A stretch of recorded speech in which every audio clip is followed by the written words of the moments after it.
Looking at the weather forecast overnight and tomorrow, a bit of frost about here and there if you're driving, watch that. Tomorrow, fairly bright, a few sunny spells, but there'll be one or two showers as well. Top temperatures about 6:43. Well, stay with us now for our next programme. It's the ITN Gulf Report. Then after that, we'll join up with Jake and the Fat Man. That's in a few moments. Lieutenant Columbo, homicide. TV's best-loved detective is back for an all-new series on ITV.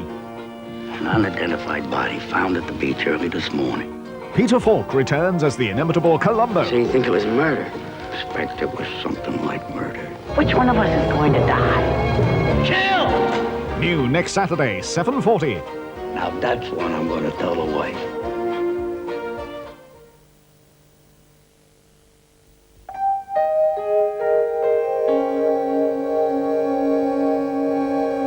Well, in a moment on Night Time, Jake and the Fat Man, but first, the ITN Gulf Report.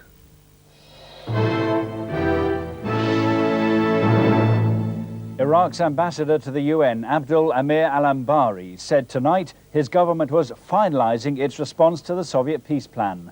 Earlier, Baghdad said Iraq's foreign minister, Mr. Aziz, would go back to Moscow soon. According to French government sources, the Allies have given Iraq until Thursday evening to begin pulling out of Kuwait. On the front line, the Americans launched a series of raids over the Saudi border. Along the border, the thunder of artillery is incessant.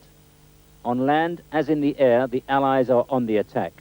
Above them, the Air Force concentrates on battlefield targets. They found, 100 kilometers north of the border, 300 Iraqi vehicles gathered together. They bombed the target through the day and into the night. As the American general briefing in Riyadh reported, there were two further battles. In the first, a US company clashed with Iraqi tanks, artillery and infantry. 1 American died. In the second battle, 4 helicopters attacked a bunker complex north of the border. The Allies are not disclosing exactly where. Initial reports indicate 13 to 15 bunkers were destroyed. Approximately 450 to 500 EPWs were taken.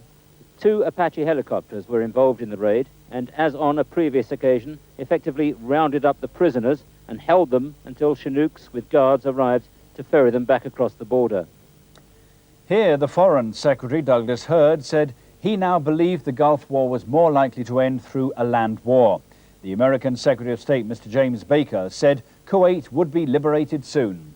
At a reception in Washington, Mr. Baker said there would be no negotiation on the United Nations resolutions. Iraq must leave Kuwait immediately, totally, and unconditionally, and Iraq must comply fully with the other applicable Security Council resolutions. Anything short of that is unacceptable.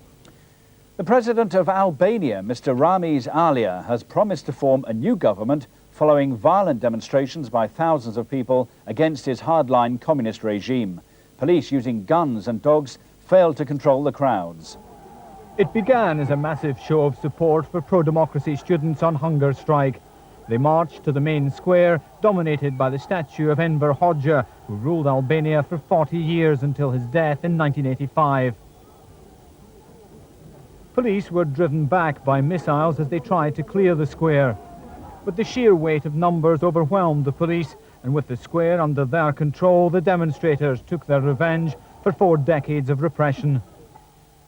Under the sustained attack of ropes and hammers, the dictator was eventually toppled. The triumphant crowd then carried the 30-feet bronze statue back to the university.